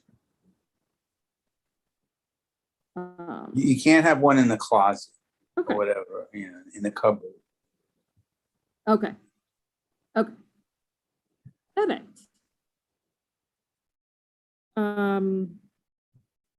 All right, and then so, and Kimberly, on busway, if November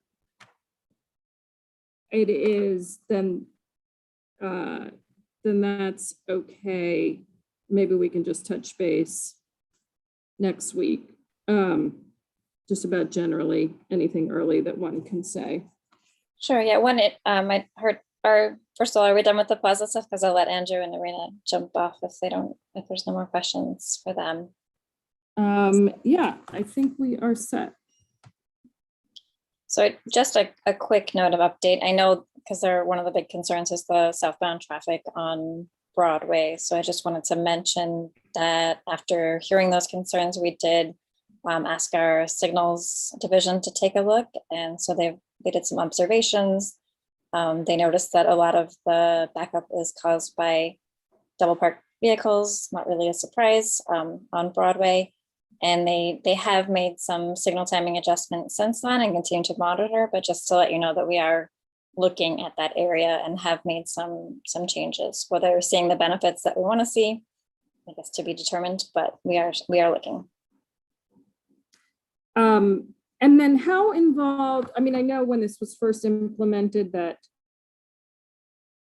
NYPD was there on site the first couple of days, et cetera. But as you contend with some of those ancillary issues, double parking that's affecting the flow around the busway or things on the busway itself, I mean, how are they still quite involved, or like how does that work? I don't know that we've engaged them specifically on double parking on Broadway recently. We were actually just out on a site visit up there last week and kind of observing that, but I can double check on that and see if we can reach out and ask for some additional enforcement there. Okay. Okay.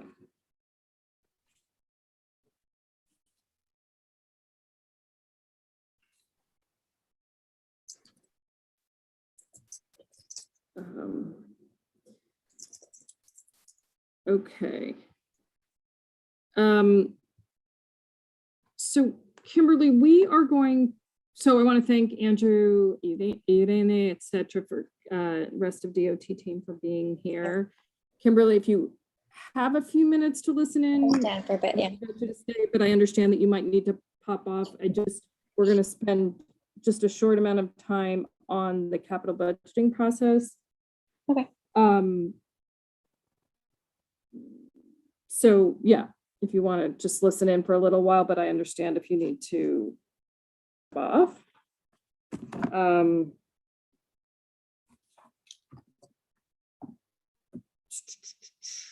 Let me just pull up some other stuff.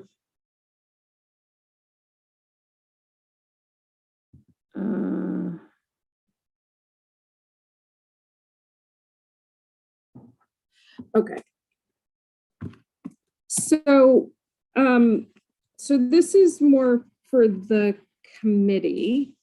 As people may remember, and I think most people would have gone through this last year, it's the time for the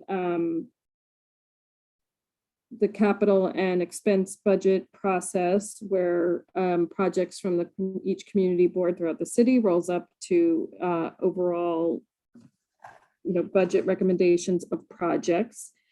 Last year, as people remember, we sort of restructured our list of capital and expense projects and tried to just rationalize it a bit. And so I just wanted to just have a few minutes where if people had something that they've been thinking about, to raise it now, but I'll also send people as a reminder what we had last year. But I also wanted to bring up a project that had come to my attention through the district manager on 174th Street, and I will add that. And I would also want to note that, with the two recent flooding incidents that impacted subway stations throughout the city, 157th Street on the one train has continued problems. And so that might be one to get sort of a true resilience makeover, because it is the one that we seem to hear the most about in those situations. I'm sure it's not the only one. And I know at times Dykeman has had that problem as well on the A train. So again, I just want to make people aware that we did receive correspondence about West 174th Street between Audubon and Amsterdam. And this is a DOT facing project to reconstruct that street. I believe there's kind of not sinkholes, but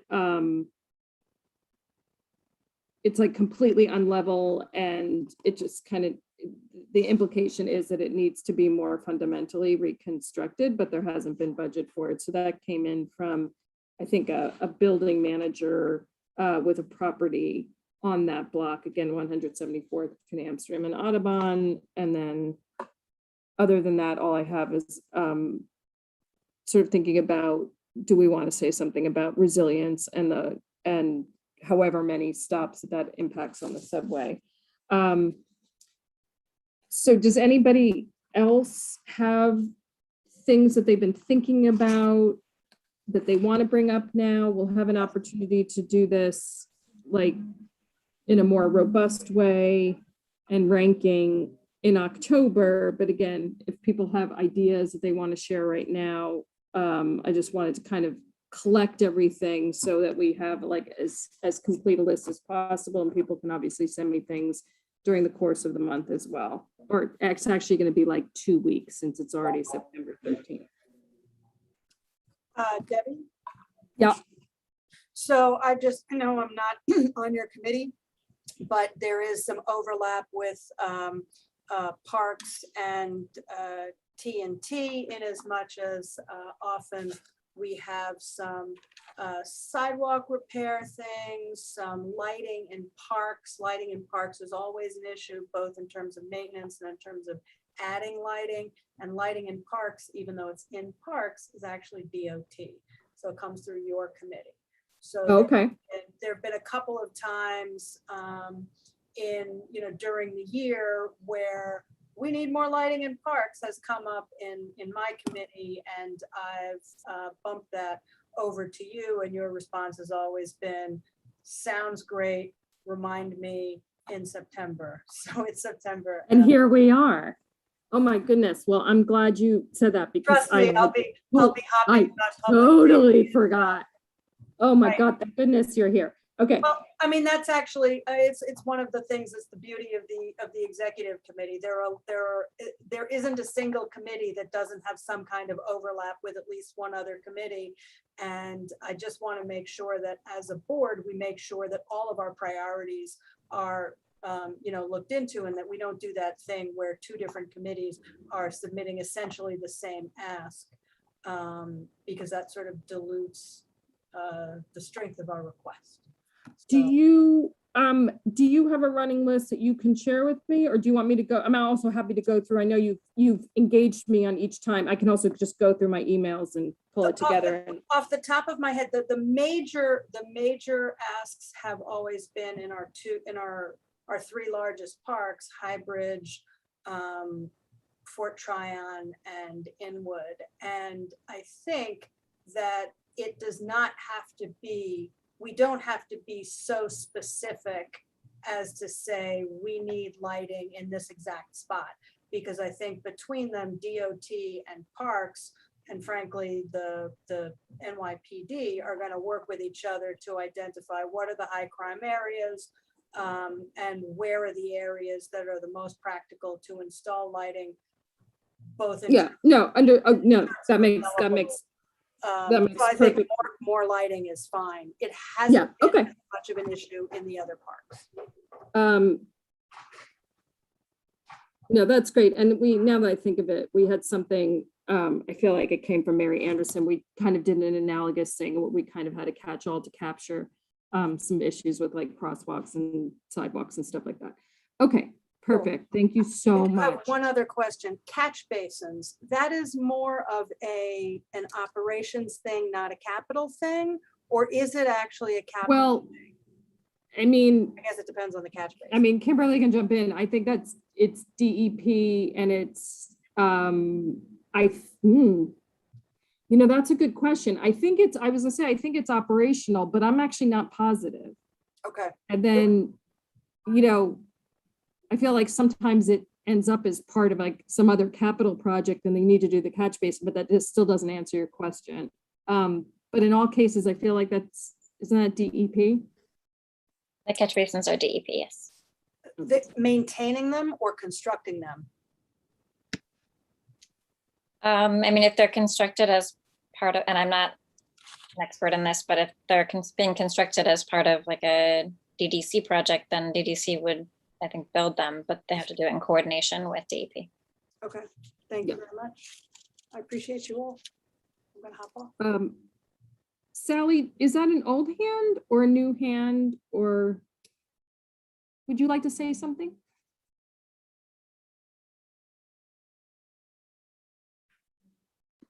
It's an old hand. I just wanted to make sure that the information that David Tom requested would be provided in terms of the new 80-20 split, which seems quite generous to the restaurants at the expense of the community. So I just want to make sure we get the documentation. Yeah, I think Andrew took the note, and then Kimberly, if you could just keep an eye on that and make sure. And if you want to pass it through me, I can get it to Dave, or you can, I think you have Dave's contact information, but if you don't, pass it to me. Okay, will do. And Jay Mazer, is that a new hand? Is that an old hand? Are you able to unmute? And new hand. Hi, sorry to keep you waiting then. Oh, no problem. I'm not even sure it's a capital expense, but I assume it is, and it's a DOT question. I frequently walk along Cabrini Boulevard from 190th Street to the entrance to Fort Tryon Park. The west side of the street, the sidewalk, which is one flag wide, is close to unpassable because of broken, uneven, and elevated flags along the walk. And since it's a DOT question and it's a minor expense, I think that should be included as one of the issues our committee is concerned about. I'm sorry, is that Parks or is that DOT? Liz, that sidewalk on the west side adjacent to the fence for, I suspect, Yes, I suspect that it's Parks because it's that special flagstones. And the most egregious example was actually damaged by a truck that backed onto it and just lifted one of those flags. But, and the other thing is, now I don't like contradicting people, but it's probably far less inexpensive than Jay thinks to get all these things aligned again. But I think we should find out whose it is, and then either we or Parks should have this looked at. I don't Sorry, disagree. can you just repeat the location, please? just Cabrini, the west side, when you're kind of going from 190th all the way up to the circle. And the flagstone on the west side of the west sidewalk. That's Parks. Yeah, sidewalks along parks are typically parks owned. Yeah, that's what I unfortunately Yeah, suspect. that's absolutely Parks. And then, I mean, Liz, is that something, I mean, I would imagine there's complexity to, like, do you ever repair flagstone? It's you have tree roots, all that stuff. I mean, do you have any knowledge of that? I can raise it at the, with Parks tomorrow. Just making myself a note. Because it's true, no matter how able-bodied, let alone if you have any sort of, like, you're at all in any delicate, like, we can all catch a toe there on any given day. And I love the look of it. But it is, I'm always very conscious of watching my feet there. Yeah, I will raise that with Parks tomorrow. And thank you.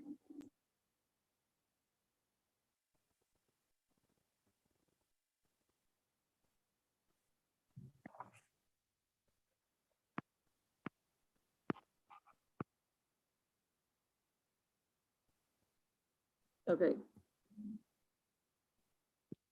Sorry, guys, can you still hear me? I'm getting really blinkered on my internet connection.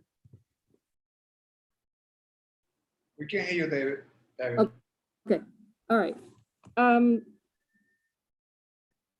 All right, so anybody else, this was helpful, and I'll certainly update everything and circulate it, but last call for anything that we might want to give thought to for expense or capital budget.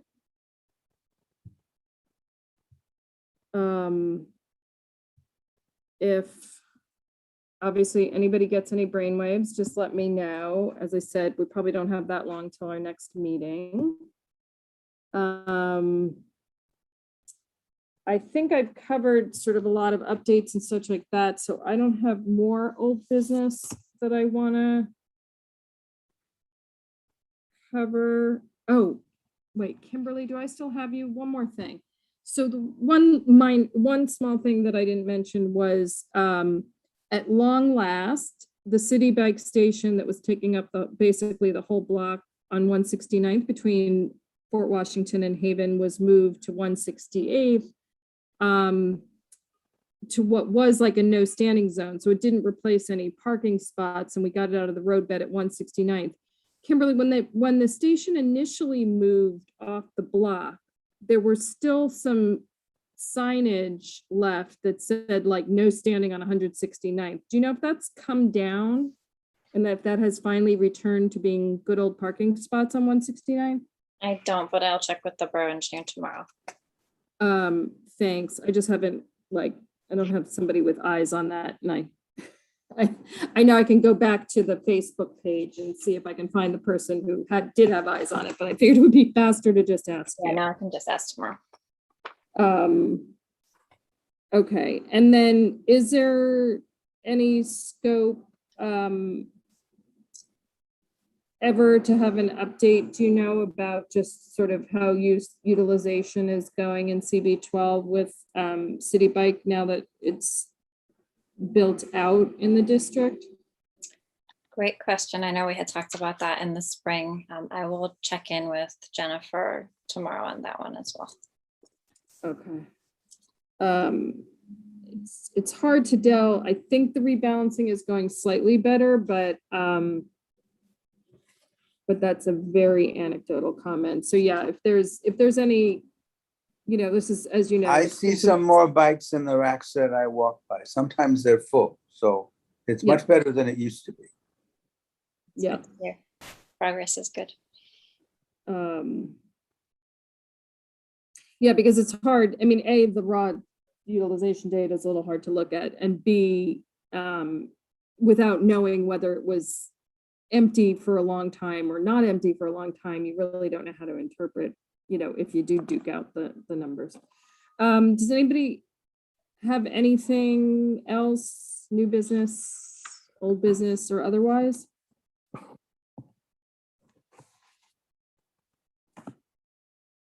All right, 1 second. Oh, all right. I have Jeremy Eagle.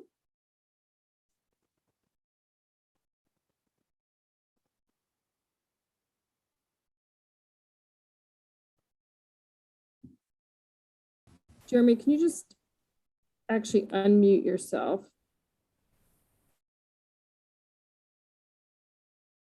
It's kind of flipping back. There Can you go. hear me now? Yes. Good, thank you. Welcome back. I've been waiting all summer to address the inevitable chaos that would ensue on my block. I live on Cooper Street between 207th Street and Isham Street. And as you may know, there's a new school, Dos Amigos, charter school.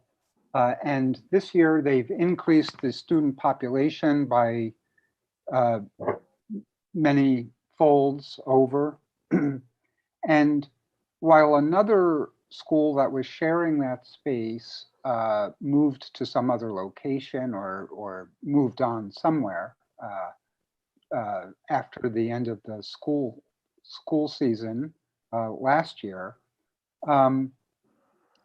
the new school presents new problems for traffic.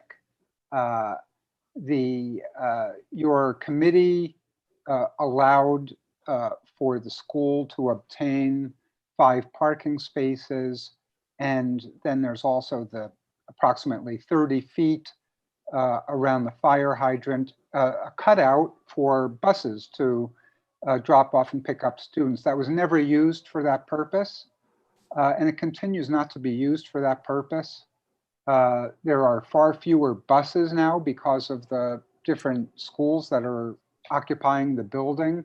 But now there are dozens and dozens and dozens of cars that drive up our block that never have before, just started to drop off their children, their kids, in the morning to go to school. And between the double parking, it's a very narrow block, you may know, there's just ongoing, starting at about 7:30 in the morning, ongoing. Yes, I know, I've waited all summer and I tried to get on in the spring to talk. So I listened through your entire meeting. You can give me a few more seconds, all right, James? I would like to find out what the process is, so I'm not chased off after 2 minutes, of addressing a concern of absolute chaos out on my street every single morning. What do I do? Who do I address this to? How do I do it? Can you please help me? So, I mean, we had a similar and have a similar situation on Cabrini around another school. And I will tell you that only so much progress was able to be made. And it continues to be a challenge. One, this committee did not give anybody parking spaces, but parking spaces, if they exist with a school building, are grandfathered in, meaning DOT doesn't grant school parking anymore. And they were. For some sorry years, to interrupt. but wait. So You're wrong. You're so- wrong. So there's a few components, which is, and I think this is the beginning of the beginning of a conversation. It is not the conclusion of a conversation. So one thing that was done is, the traffic enforcement and keeping things moving is the responsibility of the NYPD.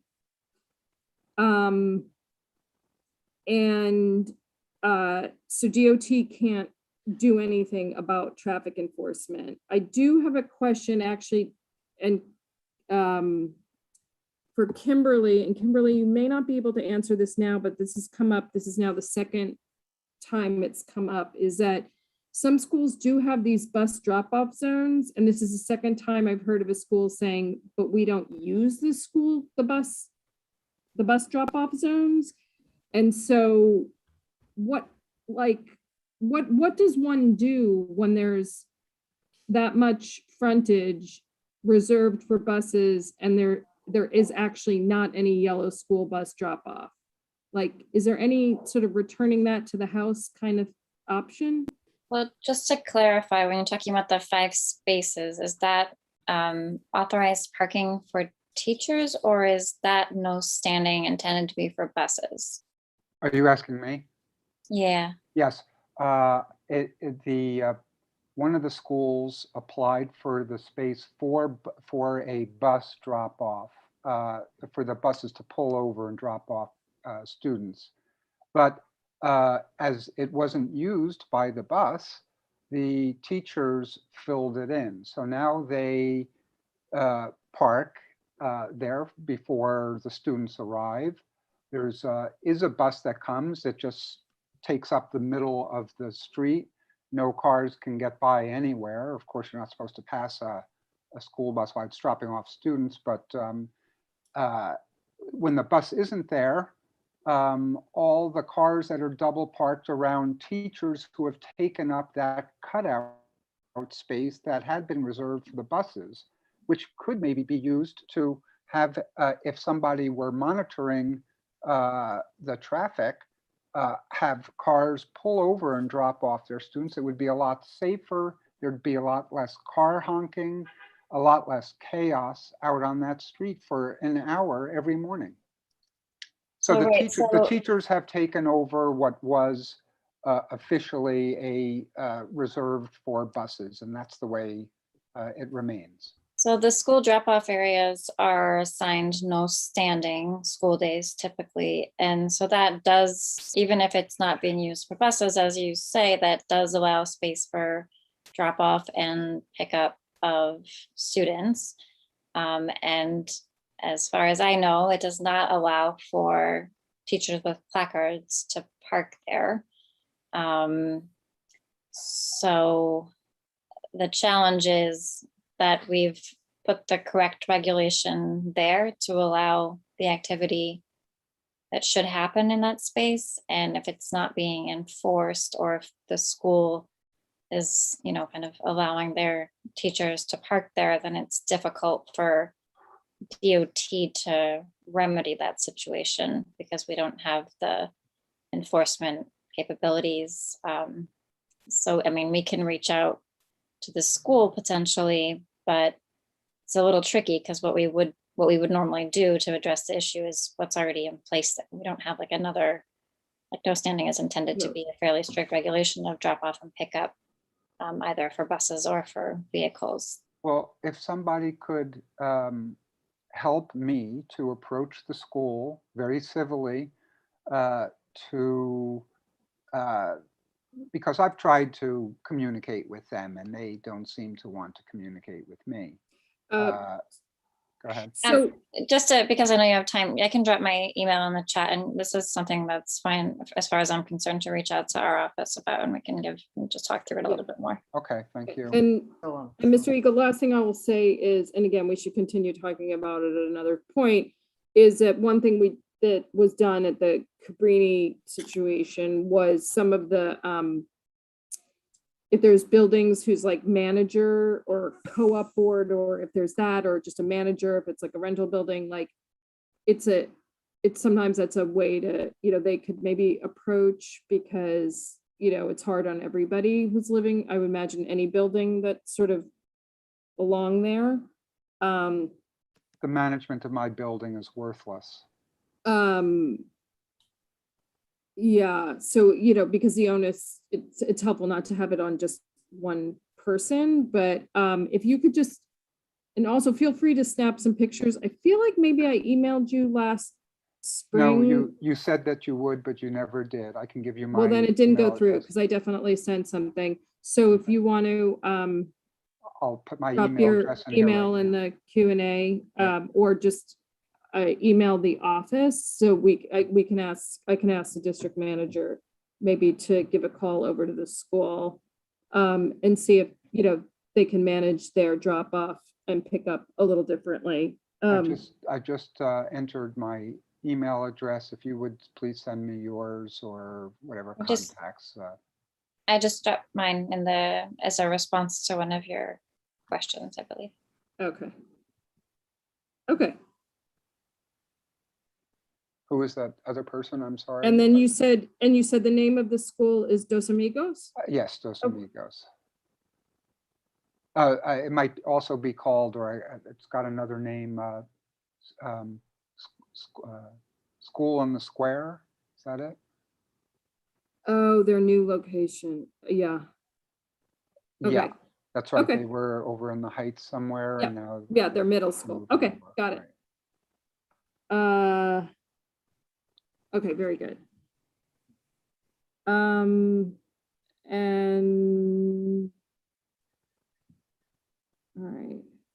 all right. Maggie, did you have anything you wanted to close us out with? Well, yeah, I've put a few things in the chat. Maybe you can review those later if I don't have time, but a couple of comments about Seaman and just clarification that I have the right understanding about the plaza and ring. The stretch of Seaman between Dykeman and Riverside is perennially full of holes and or patches, and I fell into one of those, bashed my face in one night. Riverside and the surrounding streets have been redone a number of times while I've lived here, but that stretch just gets patches if we're lucky. And I don't know why it's never included, but more attention needs to be paid.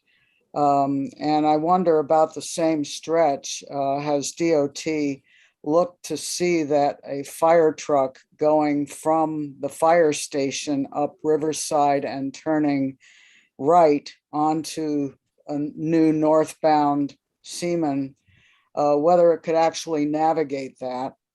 To me, it seems like it probably could not, with a row of parked cars on one side and a row of traffic on the other.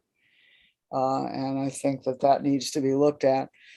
The final thing then that I think I heard is that the committee here is not going to get involved in programming, and that basically whatever the quote nonprofit organization end quote wants to do, it will be allowed to do without any oversight. Is that what I'm hearing? There's a bunch of questions there. Happy to try to answer them quickly. As far as programming in the plaza is available for anyone to apply to SAPO, the Street Activity Permit Office, to use the space.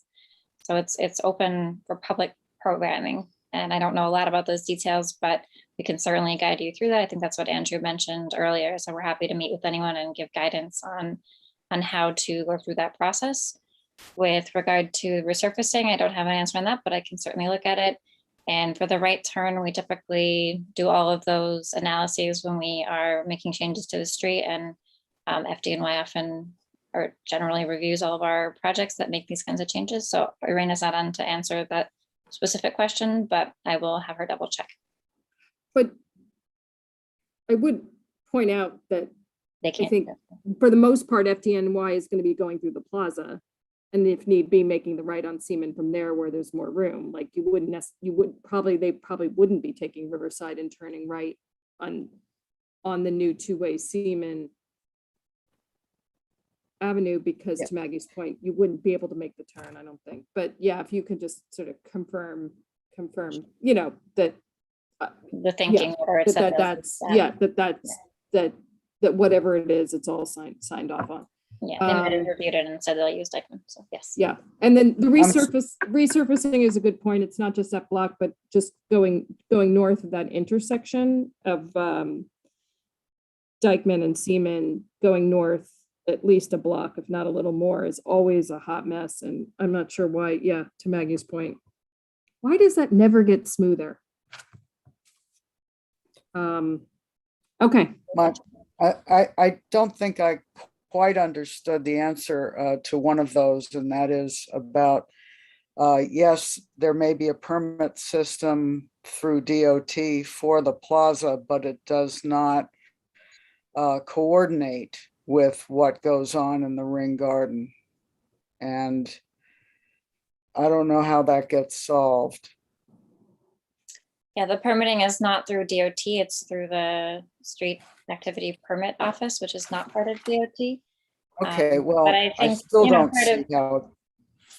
sure, so I think, you know, since we have the partnership with the Plaza partner, I think we're happy to engage in helping to address that, but typically it would be, you know, through their office designating the permits. But I think we should have more conversations about this. Good. But again, to put a little closure on that, if Ring Garden wants to use the plaza for some sort of activity, or, you know, then you would just stoppo the plaza. And if you wanted to do it in conjunction with something going on, it still is a stoppo thing. Well, what I'm saying though is that if there is something in the plaza that you know, has amplified music or sound that carries into the Ring Garden, which isn't too hard to do, it can keep us from having activities there. All right. Okay, I get it. So coordination, if you end up with two things on the same. Okay, so Kimberly, if you can sort of, when I get the issue, but so if you can sort of contend with that, of like, that is true, and how we, because Sapo is not going to do that coordination of how that might happen. Yeah, understood. And now, I'm sorry, I was going to adjourn, but we have one more hand, Jamie Campagnola.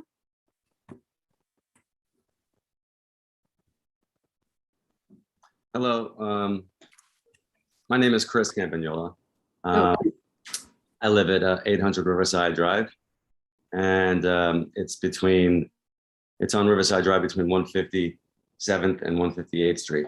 And I've been there for 20 years, and I've absolutely loved it. And my question is, why did DOT decide to change that whole area from 2 lanes to 1 lane, put a big giant median in the middle of the block, and create such chaos that you created? I mean, we could no longer load or unload cars. Every time I try to unload my car, there's horns honking behind me. It's become so stressful to me and everybody that I speak to in the area. I mean, I just want to know why it was done. I mean, it used to be so beautiful too, driving up there, and now there's like, there are cars parked in the middle of the street, and there's all kinds of no standing zones that cars with placards park at. So now buses can't make the turns anymore. Again, adding to all the noise pollution that's happened. I mean, and I'm wondering if there's any way to reverse this. I looked at studies and it showed that there were 6 non-severe injuries in 5 years in this area. Is that enough to warrant what DOT has done to this area?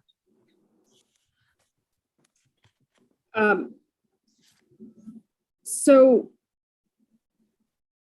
Chris, the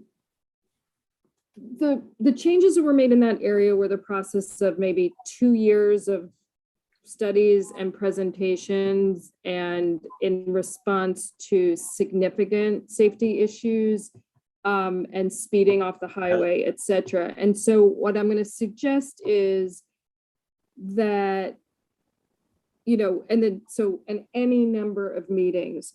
So I would say one, I want you, obviously this comment, and we have heard of issues, and we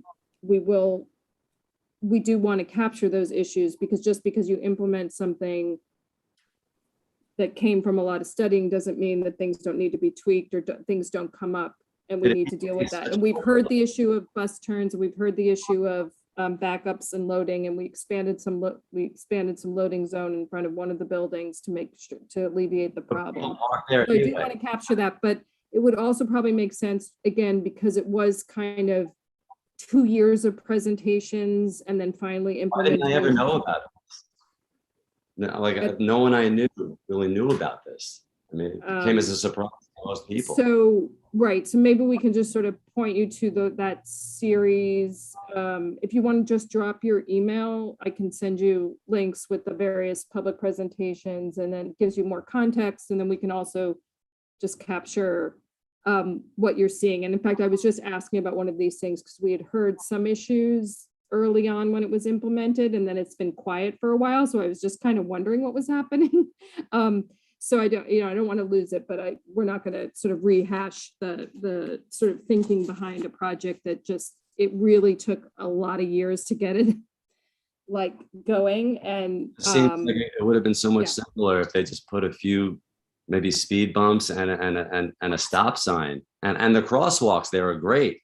All but right. Well, we do need to. Lanes. Yeah, we do need to wrap up here, and I promise you we will get you information so you can sort of go through sort of where it came from and the whys and wherefores. And do appreciate also you coming and participating. And again, I don't want to lose the comments you are making, because you want to hit your objectives and also avoid any problems that you can avoid. One more quick question. Is there ever going to be any way of getting rid of that median?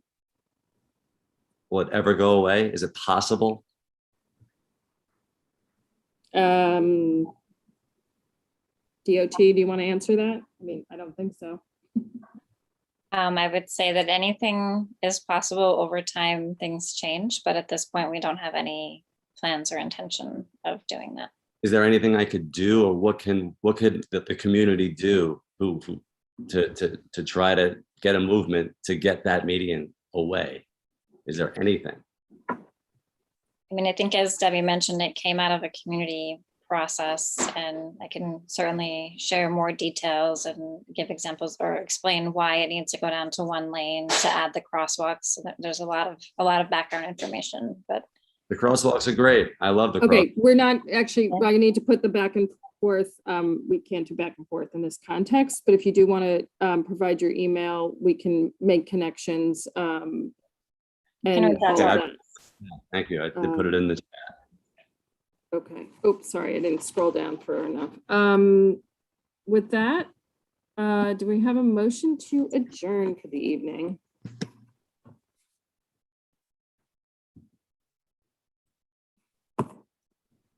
I make a I motion move to we adjourn. adjourn. Motion. I second. Right, adjourned at 9:11. Thanks everybody for being Bye-bye. here. See everybody soon.